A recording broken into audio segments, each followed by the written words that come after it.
ඔයාලා හැමෝටම සුබ දවසක් කියලා ප්‍රාර්ථනා කරන ගම නිලාන්විත් විශ්වචාරිකා YouTube channel එකට ඔයාලව සාදරයෙන් පිළිගන්නවා. ඔන්න අදත් මම ඔයාලට ඓතිහාසික වශයෙන් මෙන්ම ලොකු පොඩි සියලු දෙනාටම වැදගත් වෙන වීඩියෝ එකක් අරන් ඇවිල්ලා තියෙන්නේ. අද මම කතා කරන්න යන්නේ ස්තූප ගැන. ස්තූප ගැන කතා කරන්න කලින් මගේ YouTube channel එක subscribe කරලා bell icon එක click කරලා තියාගන්න. අලුත්ම අලුත් වීඩියෝ එකක් දාපු ගම notification එකක් මගින් ඔයාලට ඒ වීඩියෝ එක නැරඹීමට හැකියාව තියෙනවා.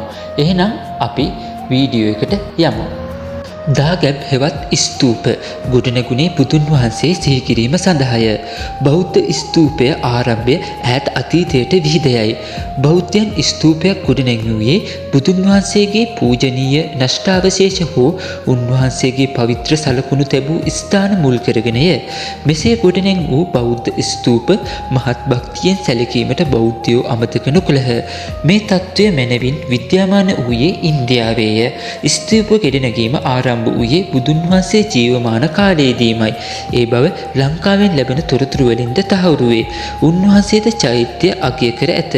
රමණීයන් වූ ආනන්ද චාපලා චේතියන් රමණීයන් එරන්ද චේතියන් යන බුද්ධ වචනෙන් පැහැදිලි වන්නේ උන්වහන්සේ චාපාල සාරානන්ද ආදී චෛත්‍ය ස්ථාන රමණීයත්වයෙන් අගය කළ බවයි.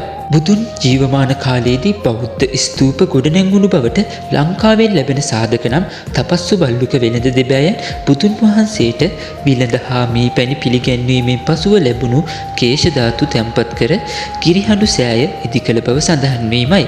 මෙය බුරුම මූලාශ්‍රවල සඳහන් වේ. එනම් බුරුම ජාතිකයන් විශ්වාස කරන්නේ ඔවුන්ට ලැබුණු කේශ ධාතු තැන්පත් කර බුරුමේ සෝදාගෝන් චෛත්‍ය ගොඩනැගූ බවයි. ඒ මගින් පැහැදිලි වන්නේ බුදුන් ජීවමාන කාලයේ බුරුමේද බෞද්ධ ස්තූප ගොඩනැංවීම ආරම්භ වූ බවයි.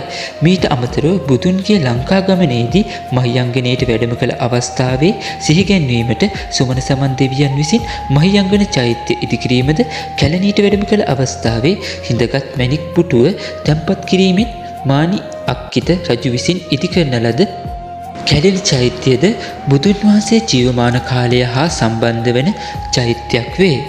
එමෙන්ම ආනන්ද හිමියන් බුදුන් වහන්සේ පිරිනුවන් පෑ පසු දේහය පිළිබඳ කෙසේ කටයුතු කළ යුතුද යන්න ඇසූ විට උන්වහන්සේ පවසා සිටියේ තමන් වහන්සේගේ දේහය ආදාහනය කිරීමෙන් පසුව හතරමං හන්දියක ස්තූපයක් තනා පුද පූජනීය පැවැත්විය යුතු බවයි.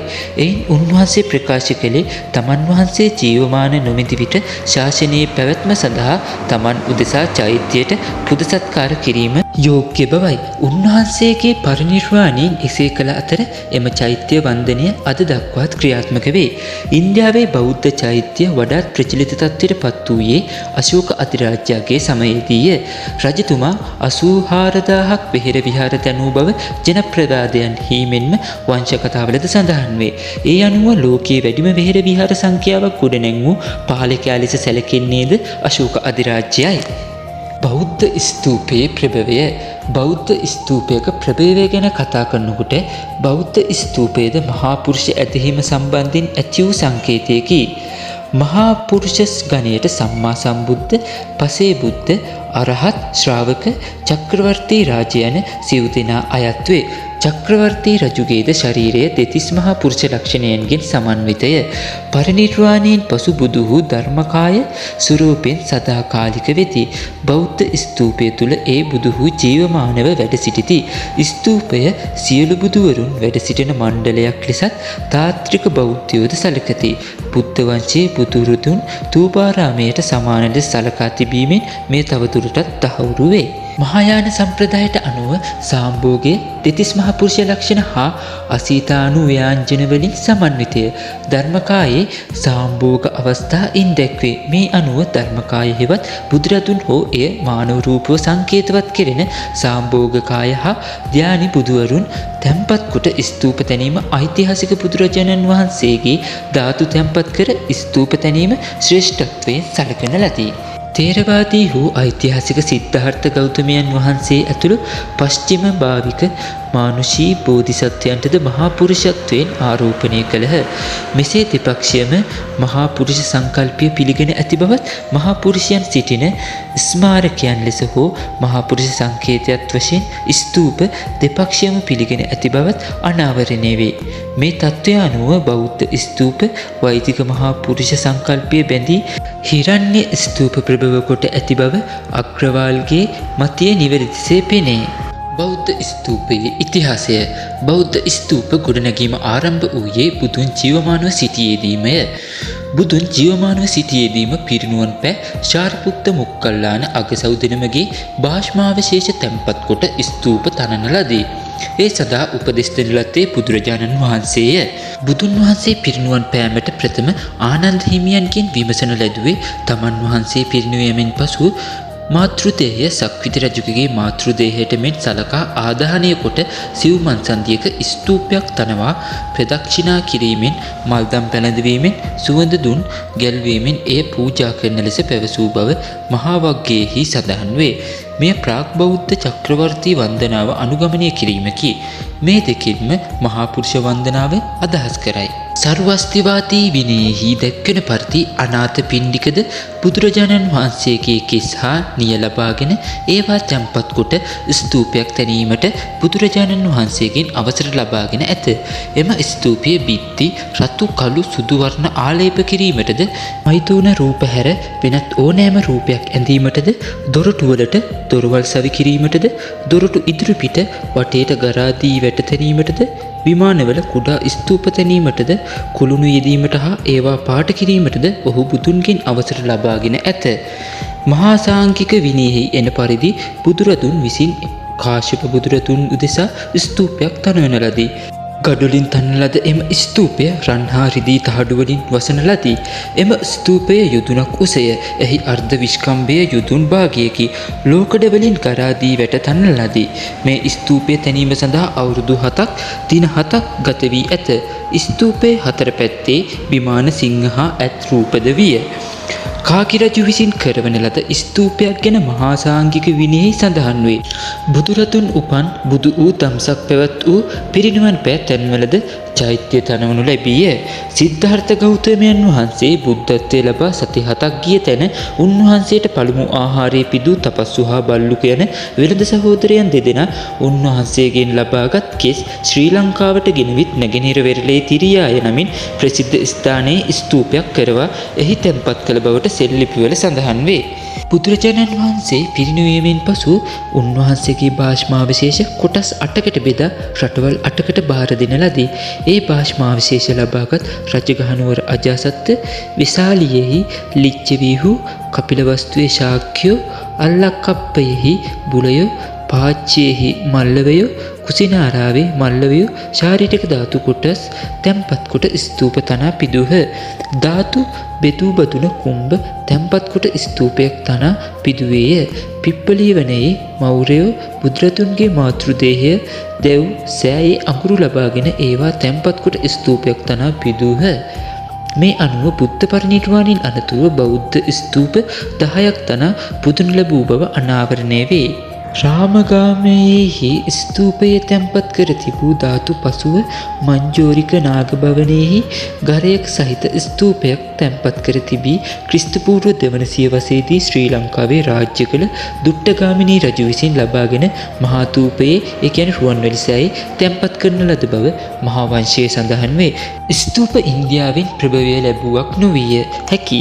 සුමේරියානු වාස්තු විද්‍යාවේ මෙම ස්මාරක විශේෂයට සමාන සික්ගුරුත් නමින් ගොඩනැගිලි විශේෂයක්ද වේ.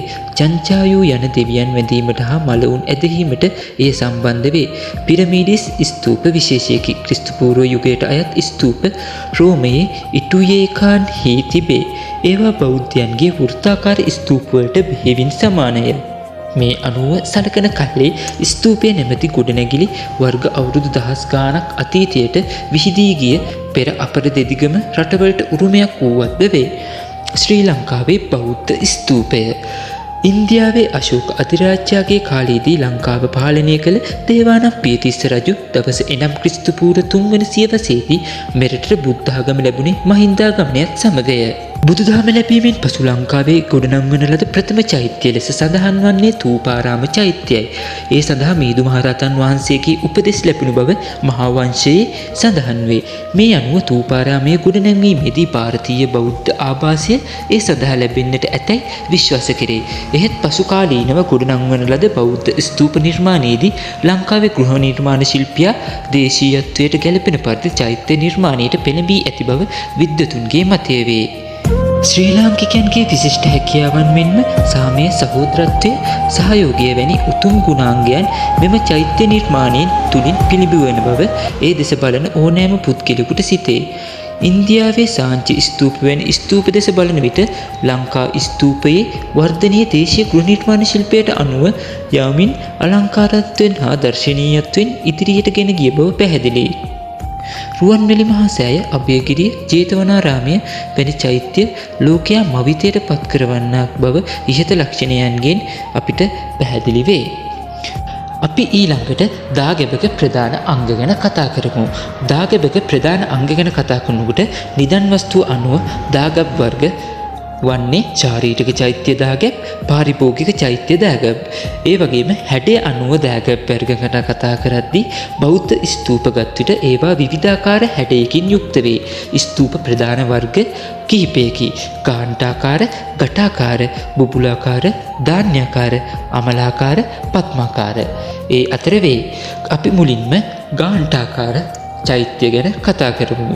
ගාන්ටාකාර චෛත්‍ය ගාන්ටාවක ස්වරූපය ගනී. මෙම චෛත්‍ය වර්ග ප්‍රමාණයෙන් කුඩා වන අතර බුදුදහම ලැබීමෙන් පසු ලංකාවේ ඉදිකළ ප්‍රථම දාගැබ ගාන්ටාකාර හැඩයෙන් යුක්ත වේ.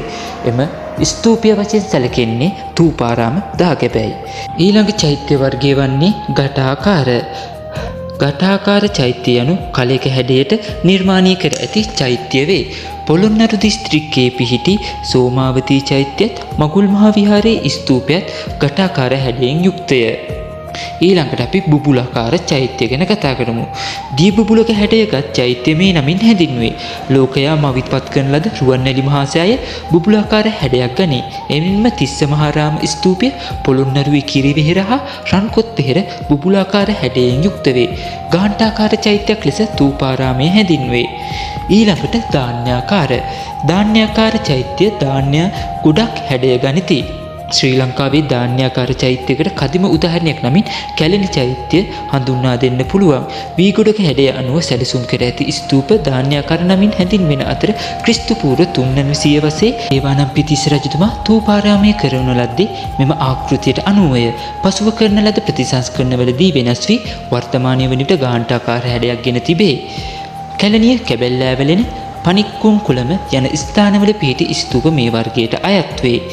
පద్මාකාර. පද්මාකාර චෛත්‍ය නෙළුමක ස්වරූපය ගනී. පොළොන්නරුවේ දෙමළ මහා සෑයත් බුත්තල යුදගනා වෙහෙරත් පද්මාකාර හැඩයෙන් යුක්ත වන්නේය. ඊළඟට අමලාකාර චෛත්‍ය වර්ග ගැන කතා කරනකොට නෙල්ලි ගෙඩියක ස්වරූපයක චෛත්‍ය අමලාකාර චෛත්‍ය වන්නේය.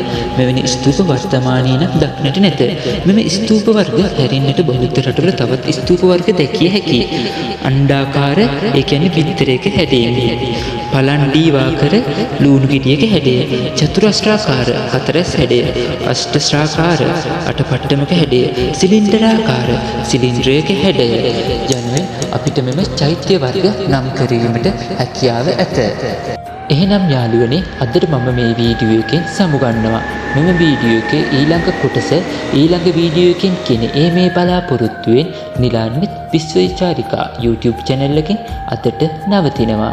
නුවරදවා මගේ YouTube channel එක subscribe කරලා bell icon එක click කරලා තියාගන්න. notification එකක් ආපු ගමන් ඕ කට්ටියට බලා ගන්නට පුළුවන්. එහෙනම් ඔයාලා හැමෝටම සුබ දවසක්.